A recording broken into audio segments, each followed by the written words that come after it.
দেশ ভয়াবহ সংকটে নিপতিত বলে মন্তব্য করেছেন ইসলামী আন্দোলন বাংলাদেশের আমির ও চরমোনাই পীর মুফতি সৈয়দ মোহাম্মদ রেজাউল করিম।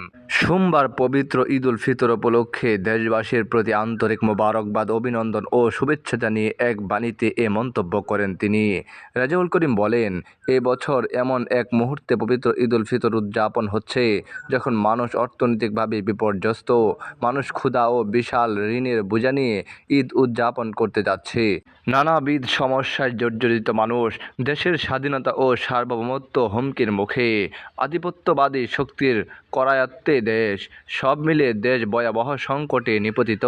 তিনি বলেন, এ বছর প্রকৃত অর্থে কোনো মানুষের মনে আনন্দ না থাকলেও মুমিন মুসলমানদের প্রকৃত আনন্দ হচ্ছে আল্লাহ তাআলার নির্দেশ মানার মধ্যে। যে যত বেশি আল্লাহর আনুগত্য বা ইবাদত করতে পারবে তার মনে তত বেশি আনন্দ।